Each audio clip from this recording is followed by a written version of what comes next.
El panorama de la ciencia, por Bertrand Russell, 12, capítulo 6, Técnica en biología. La técnica científica ha sido aplicada por los seres humanos para satisfacer un número de deseos diversos.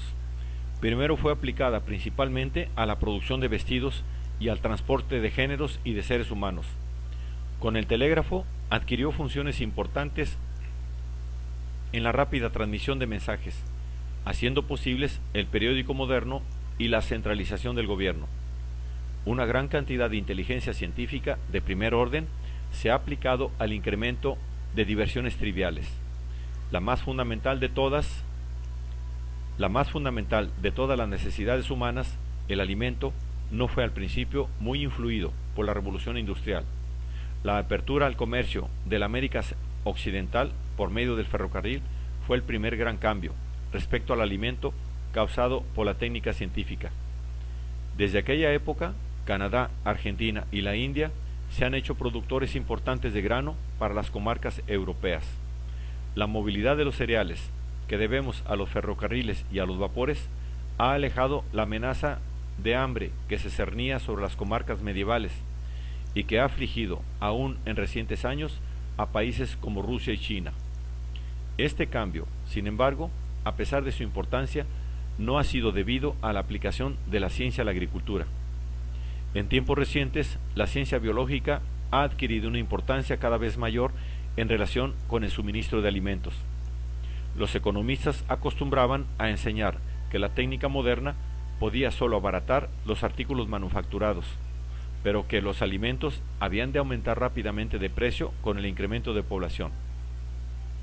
Hasta hace poco no apareció como probable que una revolución en la producción de alimentos, tan importante como la revolución en la producción de géneros manufacturados, podía originarse con la aplicación de la ciencia. Hoy día, sin embargo, esto no se tiene por muy improbable. No ha habido, con respecto a la agricultura, ninguna invención resonante y revolucionaria, análoga a la introducción del vapor, pero diferentes líneas de investigación han contribuido algo a un resultado que en conjunto promete ser muy fecundo.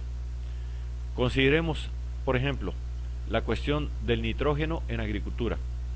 Todo el mundo sabe que todos los cuerpos vivientes, animales y plantas, contienen una cierta proporción de nitrógeno. Los animales obtienen el nitrógeno comiendo plantas u otros animales. ¿Cómo obtienen las plantas el nitrógeno?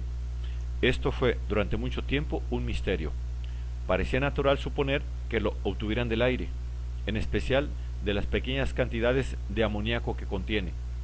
Pero los experimentos demostraron que este no era el caso. Una vez llegado a esta conclusión, quedaba por descubrir cómo las plantas obtenían el nitrógeno del suelo.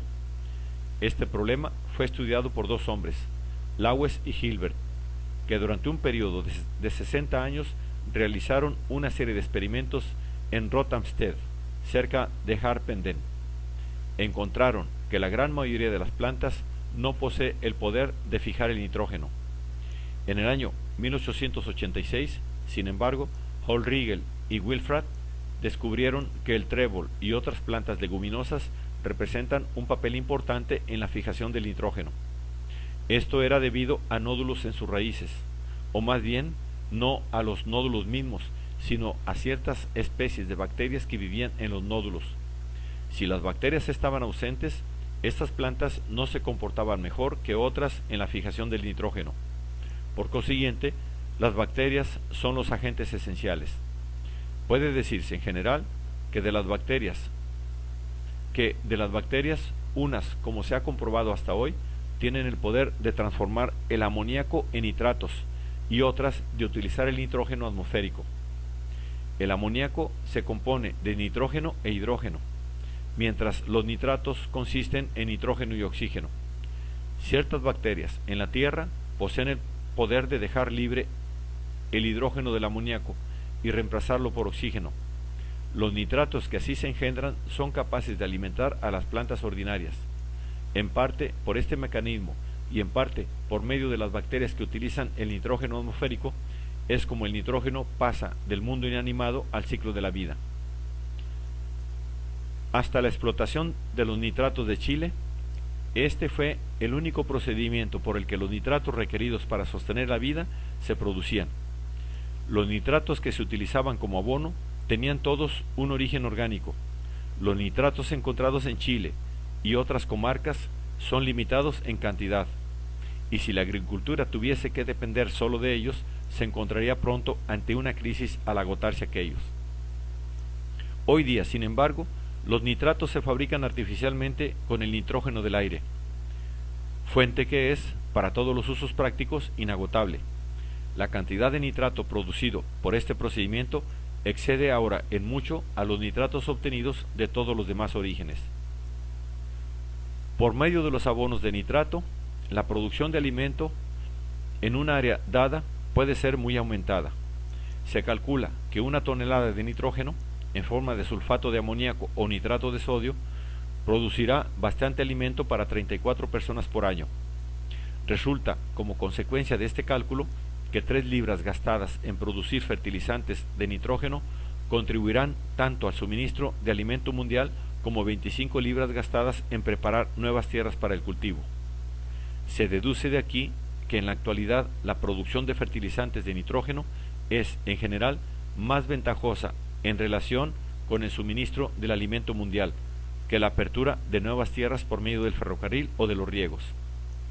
Este ejemplo de la aplicación de la ciencia a la agricultura es interesante porque requiere el concurso de la química orgánica e inorgánica, así como un estudio cuidadoso del ciclo completo de la vida de animales y plantas. Un campo muy interesante para la investigación científica es el relacionado con el exterminio de las plagas. La mayoría de estas son producidas por insectos u hongos, y sobre ambos se ha logrado obtener muchos datos en años recientes. La importancia de estos datos no es comprendida por el público en general y no es apreciada por los gobiernos, excepto cuando pueden relacionarse con el nacionalismo. Bien es verdad que la imaginación popular ha sido a veces sorprendida por ciertos ejemplos notables.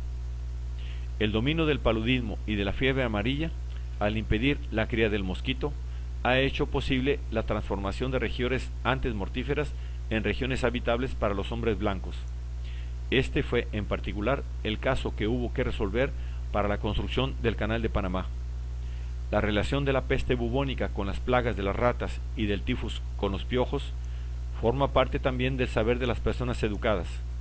Pero aparte de estos ejemplos aislados, poca gente, excepto los especialistas y ciertos empleados oficiales, se percata de la existencia de un vasto campo de investigación que es importante en varios aspectos, pero en especial con relación al suministro de alimentos en el mundo.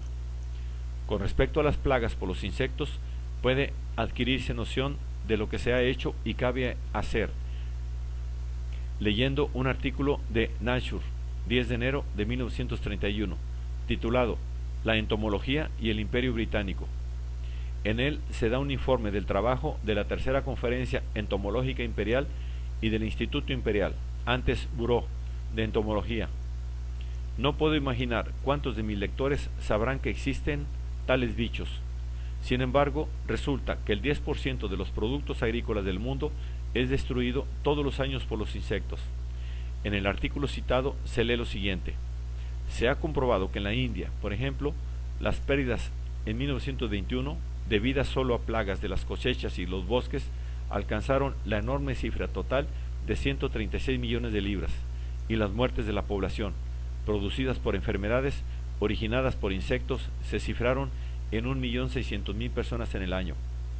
En Canadá se pierden anualmente unos 30 millones de libras por los estragos que los insectos hacen en las cosechas de los campos y en los frutos y productos de los bosques.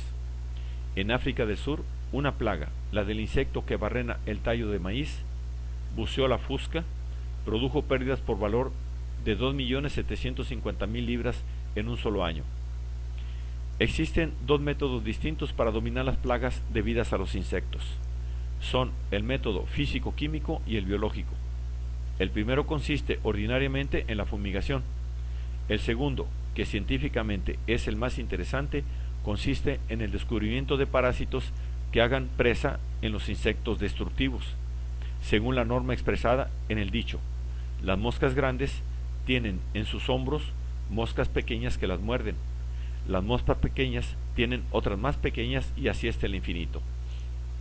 En general, en las regiones en que es endógena una plaga, existe algún parásito que disminuye su número, pero cuando la plaga es introducida accidentalmente en una nueva comarca, puede quedar rezagado el parásito, lo cual es causa de que la plaga alcance una intensidad de destrucción muy acentuada con respecto a la que desarrolla en el país de origen.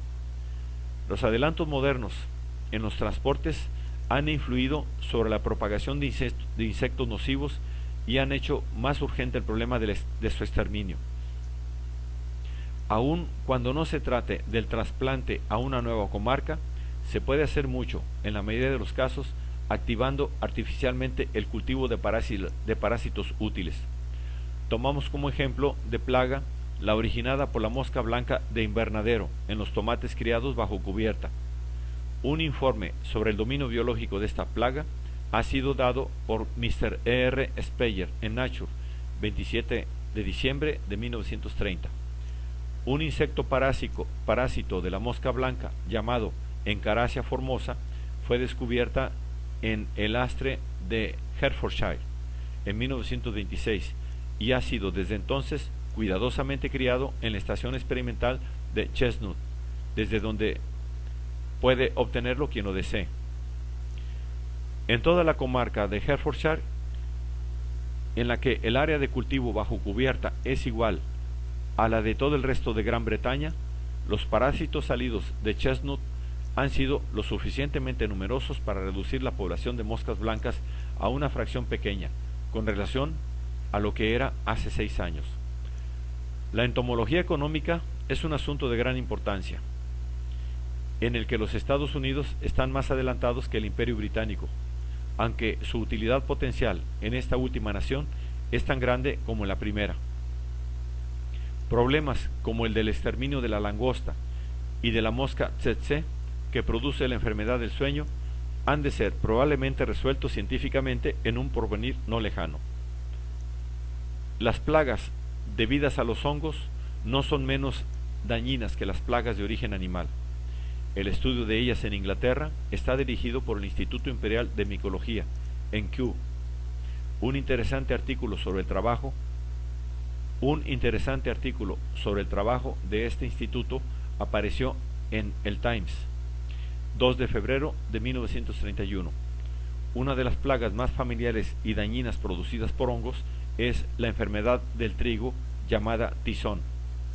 El gobierno de Canadá lanzó en el aire, desde aeroplanos, esporos de esta planta para descubrir cómo eran esparcidos por el viento. La importancia del asunto para Canadá puede juzgarse por el hecho de que en 1916, en plena guerra, el tizón negro destruyó trigo por valor de unos 35 millones de libras solo en 3 provincias. El tizón produce una pérdida media anual en Canadá de unos 5 millones de libras. El tizón de la papa, que es otra variedad de hongo, originó el hambre en Irlanda e indujo desde entonces a Inglaterra a adoptar el libre cambio y a Boston a proscribir la literatura moderna. Esta enfermedad particular ha sido ya dominada e Inglaterra está dispuesta a abandonar el libre cambio. El efecto del hongo en Boston, sin embargo, parece ser más permanente. Un curioso ejemplo de contacto entre diferentes técnicas se presentó en la construcción de aeroplanos, en cuyas partes de madera se utiliza en gran escala una variedad de abeto que crece en la Columbia Británica. Respecto a esto, el artículo antes mencionado del The Times dice: una proporción sorprendente grande de maderas, en apariencia intactas, resultaron de pronto rotas. No pudo verse al principio huella alguna de hongo, pero el examen en el instituto, al microscopio, reveló los diminutos tentáculos de un hongo. Una mujer obrera canadiense se encargó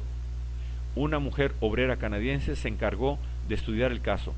Viajó a través de los bosques de la Columbia Británica y descubrió el origen de la infección en la madera, sin cortar. Un trabajo cooperativo entre el Laboratorio de Investigación de los Productos del Bosque en Princess Risborough y la institución similar en Canadá demostró después que la enfermedad se acentuaba con el largo viaje a través de los trópicos, vía Canal de Panamá.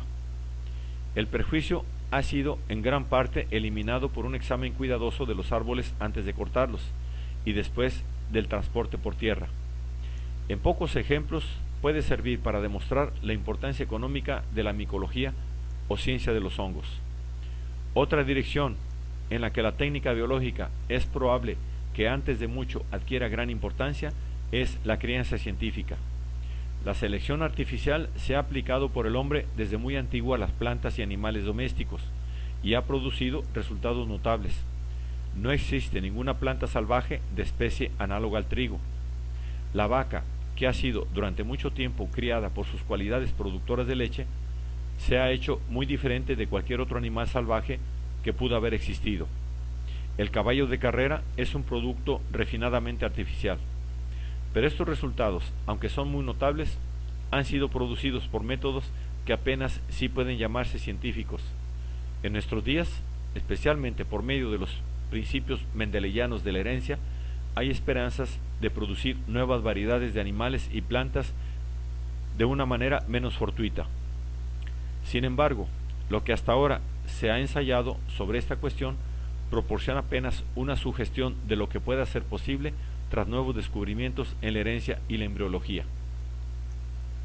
La importancia de los animales en la vida humana ha disminuido mucho a consecuencia de la revolución industrial. Abraham vivía entre sus rebaños y ganados. Los ejércitos de Atila viajaban a caballo. En el mundo entero, los animales intervienen poco como fuentes de energía y en particular han podido ser suprimidos completamente como medios de transporte.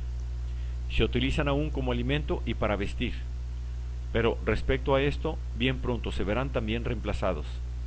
El gusano de seda está amenazado por la seda artificial. El cuero legítimo será pronto considerado como artículo de lujo para los ricos. Todavía se emplea la lana para hacer vestidos de abrigo, pero es probable que los productos sintéticos la reemplacen bien pronto. En cuanto a la carne, no es un artículo necesario de la comida, y si la población continúa aumentando, podremos presumir que los bifes sintéticos se servirán en todas partes, excepto en la mesa de los millonarios.